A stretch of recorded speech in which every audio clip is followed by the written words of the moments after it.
কবরের দিকে রওনা দিবে। কবরটা সুন্দর করে খনন করা হবে। ও আমার ভাগুরার বাবাজি, একটু কাঁদেন, একটু ভালো করে শোনেন। এত ভালোবাসা মহব্বতে কে আপনাদের কথা বলবে? কে আপনাদের এত আদর দিয়ে কথা বলবে? সবাই আপনার কবরে রেখে দিবে। কবরের মাটি কেটে ক্লিয়ার হয়ে গেল। কবরের ভিতরে আপনারা যখন নামাবে, চতুর্পার্শ্বে আলেম ওলামা দাঁড়িয়ে থাকবে। আপনার এত সুন্দর দেহটা একটা পোকা লাগতে দেন নাই। একটু রোদ লাগলে আপনার কষ্ট হতো, প্রচন্ড বৃষ্টিতে আপনার কষ্ট হতো, প্রচন্ড শীতে আপনি দামি দামি কাপড় পরতেন। একটু কি ভেবেছেন এই প্রচন্ড গরমে আপনি কিভাবে শুয়ে থাকবেন? কোনো ফ্যান আছে নাকি? ও বাবাজি, কেন বলেন না কোনো ফ্যান আছে নাকি? না না না, কোনো ফ্যান নাই, কোনো ডেকোরেশন নাই। একাকী অসহায় হয়ে আপনি যখন আপনার কবরে রেখে দেবে, আলিম ওলামা ডেকে বলবেন মিনহা খলাকুনাকুম। বলেন বলেন মহব্বতে, মিনহা খলাকুনাকুম ওয়া ফিহা নুঈদুকুম ওয়া মিনহা নুখরিজুকুম তারাতান উখরা। আর একবার সকলে আওয়াজ লাগিয়ে বলেন কোরআনুল কারীমের আয়াত, সূরা তাহার আয়াত, বরকতের জন্য সওয়াবের নিয়তে সকলে বলেন মিনহা খলাকুনাকুম ওয়া ফিহা নুঈদুকুম ওয়া মিনহা নুখরিজুকুম তারাতান উখরা। চিৎকার দিয়ে বলেন আল্লাহু আকবার। আরো জোরে বলা যাবেন আল্লাহু আকবার। ও ভাইয়া বাবাজি, তিনখানা শব্দ বাক্য জুমলা এখানে আল্লাহ বলেছেন। মিনহা খলাকনাকুম, মাটি কয় মুষ্টি? বটা বলেন, কথা বলেন, কয় মুষ্টি মাটি? 3 মুষ্টি মাটি আপনাকে দেওয়া লাগবে। 1 নাম্বার মিনহা খলাকনাকুম, কি বলছে আপনার আত্মীয় শুনেন। মিনহা খলাকনাকুম, এই মাটি থেকে আমাদের বানিয়েছেন কে? ও যুবক ভাইরা বলেন না কেন, কে বানিয়েছেন? ও ফিহা নুঈদুকুম, বলেন বলেন, ও ফিহা নুঈদুকুম। আপনার আত্মীয়, আপনার শ্বশুর, আপনার ভাই, আপনার পীর সাহেব, আপনার দরবেশ, আপনার মৌলানা সাহেব, আপনার খতিব, আপনার চাচা, আপনার বন্ধুরা, ওরা কি বলবো? ফিহা নুঈদুকুম, মাটিতে তোমাকে রেখে গেলাম। ওয়া মিনহা নুখরিজুকুম তারাতান উখরা, আবার দ্বিতীয়বার উঠাবেন কে? বলেন হায়াত দিবেন কে? বলেন বলেন জীবন দিবেন কে?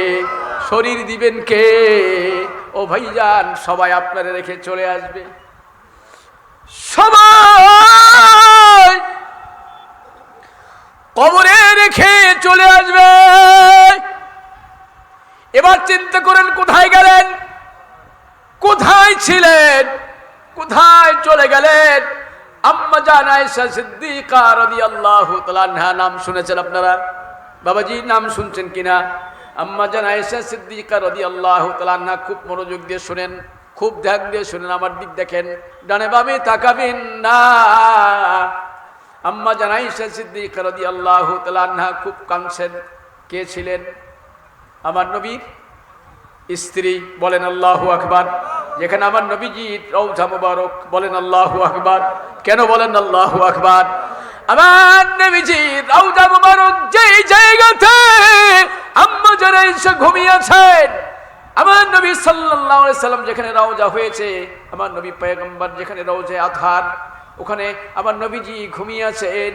আম্মা জান আয়েশা ছিলেন আমার নবীজির পরমা স্ত্রী। বলেন না কেন আল্লাহু আকবার। সিদ্দিক আকবর রাদিয়াল্লাহু তাআলা আনহুর কন্যা। तमाम পৃথিবীতে যতগুলো মহিলা সাহাবী ছিলেন, যতগুলো মহিলা সাহাবী ছিলেন, সবচাইতে বুদ্ধিমত্তা, সবচাইতে প্রচন্ড জ্ঞানী, সবচাইতে তীক্ষ্ণ মেজাজি, সবচাইতে আপনার সুন্দর মেজাজি, উচ্চ মেজাজি, সবচাইতে চৌকস ছিলেন আম্মা জান আয়েশা সিদ্দিকা রাদিয়াল্লাহু তাআলা আনহা। বলেন না আল্লাহু আকবার। সবচাইতে বেশি হাদিস বর্ণনা করেছেন মহিলা সাহাবীদের ভিতরে। আবার বলছি আমি, সবচাইতে বেশি হাদিস যিনি বর্ণনা করেছেন মহিলা সাহাবীদের ভিতরে তিনি হলেন আম্মা জান আয়েশা সিদ্দিকা। জোরে বলেন আল্লাহু আকবার।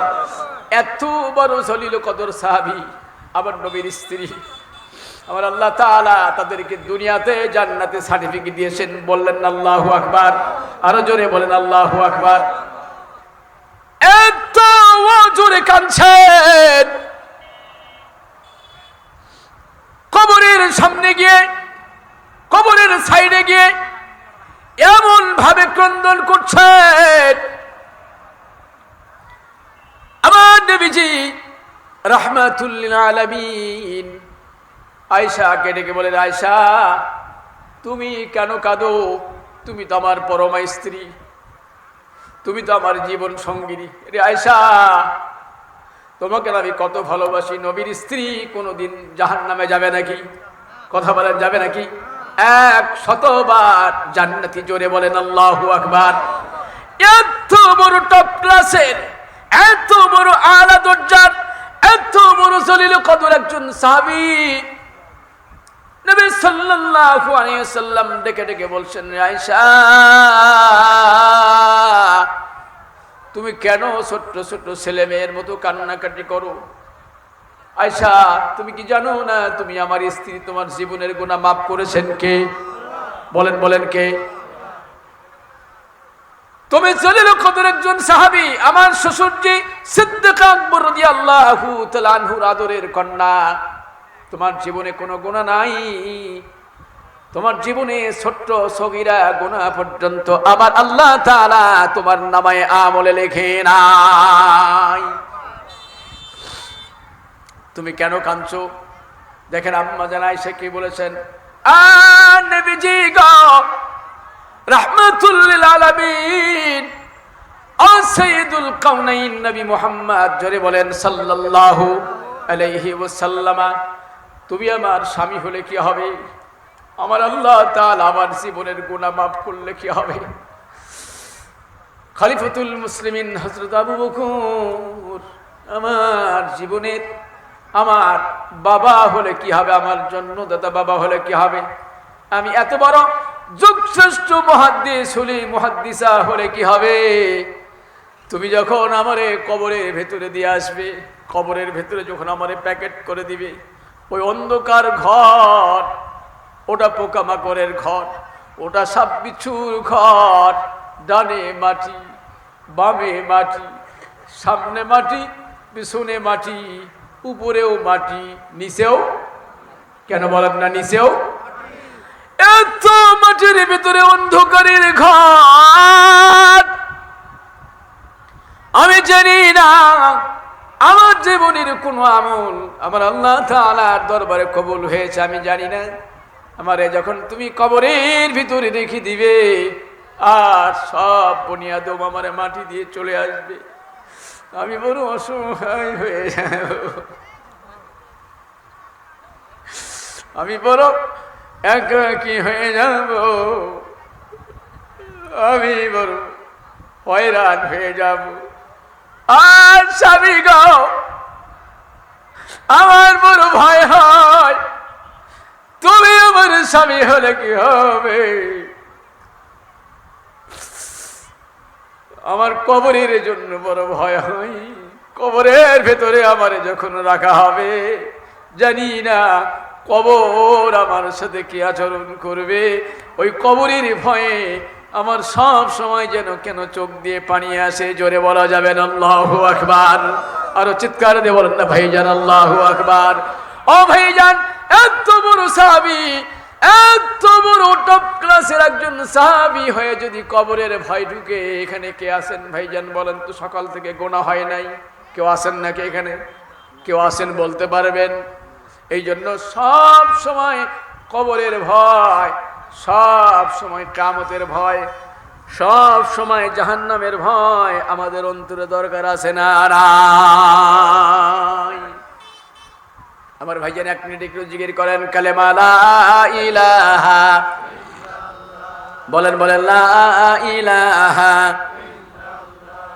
জোরে বলেন লা ইলাহা, আর জোরে লা ইলাহা বলেন না কেন লা ইলাহা, আর জোরে লা ইলাহা, লা ইলাহা ইল্লাল্লাহু মুহাম্মাদুর রাসূলুল্লাহ। যিনি যেখানে আছেন একটু বেয়াদবি করব, রাগ হবেন? রাগ হবেন? রাগ হবেন না কেউ?